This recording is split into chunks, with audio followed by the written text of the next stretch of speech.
BRICS यानी कि Brazil, Russia, India, China और south Africa. But the question remains, Pakistan ने तो अप्लाई किया था, ठीक है, तो पाकिस्तान को they could have invited as an applicant.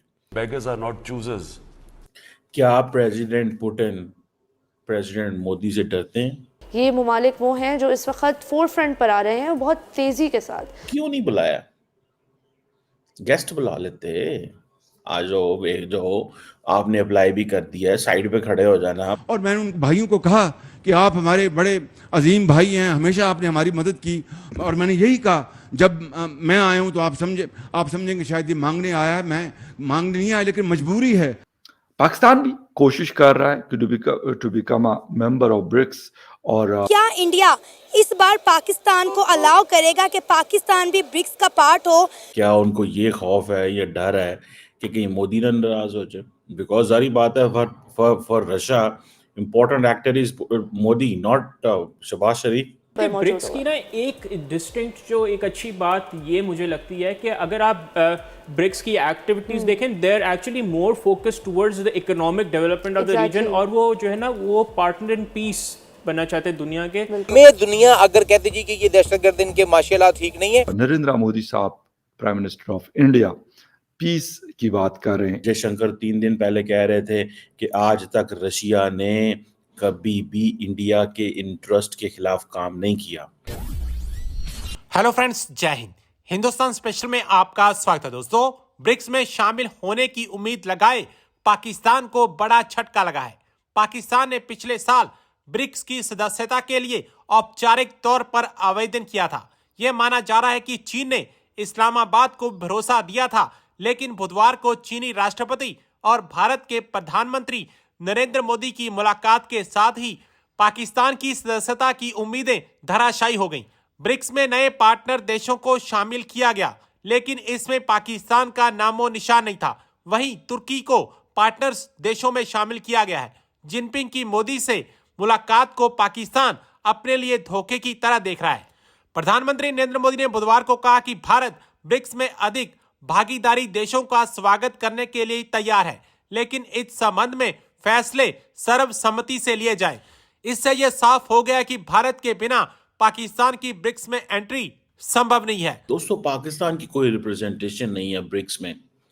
देखिए, दुनिया के 36 ममालिक जो हैं वो वहां पे पहुंचे हुए हैं। 36 लीडर्स आप कह सकते हैं, 36 ममालिक वहां पे पहुंचे हुए हैं। But the question remains, Pakistan ने तो अप्लाई किया था, ठीक है, तो पाकिस्तान को they could have invited as an applicant. ये जिन्होंने अप्लाई किया वो वेलकम देम। क्या प्रेसिडेंट पुतिन प्रेसिडेंट मोदी से डरते हैं?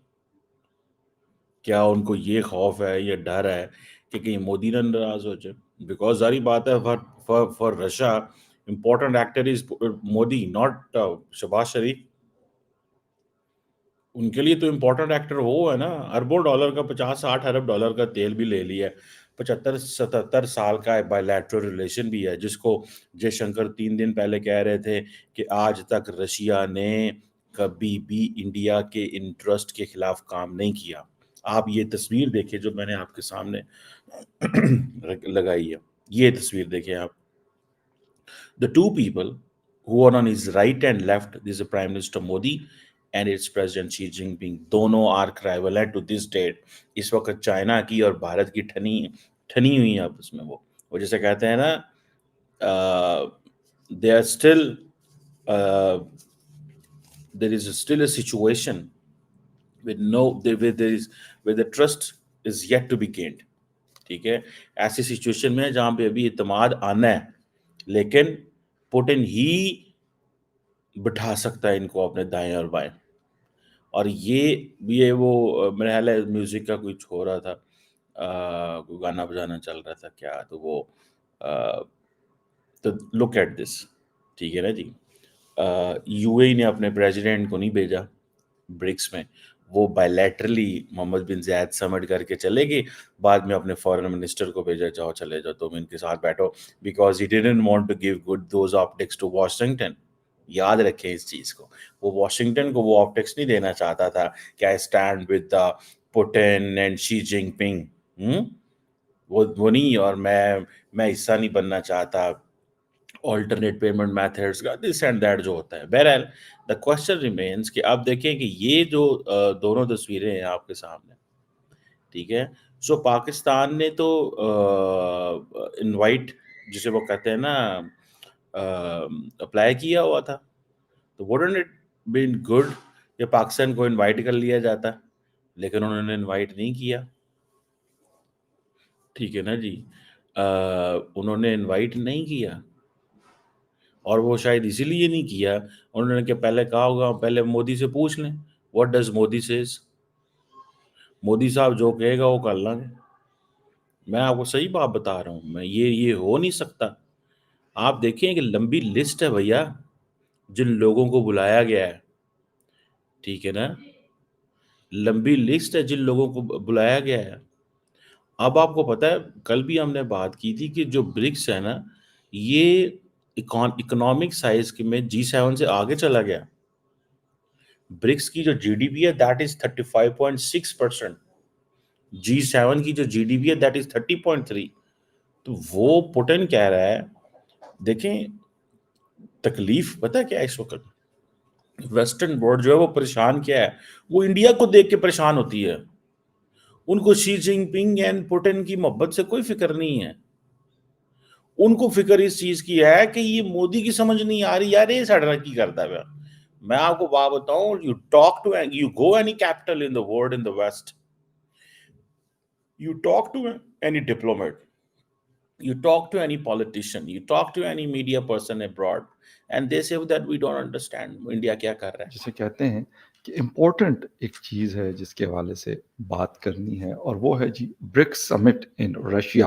काजान सिटी है, वहाँ पे ये समिट हो रही है और दुनिया भर के लीडर्स यहाँ पर मौजूद है। 36 कंट्रीज पार्टिसिपेट करी, जिसमें से 22 कंट्रीज के हेड ऑफ द स्टेट्स यहाँ पे अपने अपने कंट्रीज को रिप्रेजेंट कर रहे हैं। जैसे कि आपको पता है कि Brazil, Russia, India, China and south Africa ये परमानेंट मेंबर है, और बाकी जो ऑब्जर्वर्स हैं वो वहाँ पे पार्टिसिपेट कर रहे हैं। और बहुत सारी कंट्रीज ये कोशिश कर रही है कि ये उस ग्रुप का हिस्सा बने, यानी ब्रिक्स का हिस्सा बने। उसके लिए भी लोग कोशिश कर रहे हैं। Vladimir Putin new world order की बात कर रहे हैं, और नरेंद्र मोदी साहब prime minister of India peace की बात कर रहे हैं इन यूक्रेन। रशिया और यूक्रेन की जंग चल रही है, लेकिन एक जिस चीज को कहा जाता है कि ईरान के प्रेसिडेंट भी यहाँ पर मौजूद हैं और उनका इजराइल के साथ मसला चल रहा है। एक जिसे कहते हैं कि वाकई में अगर देखा जाए तो एक न्यू वर्ल्ड ऑर्डर जैसे जन्म ले रहा है। वेस्ट भी बड़ा क्लोजली मॉनिटर कर रहा है इन सारी एक्टिविटीज को।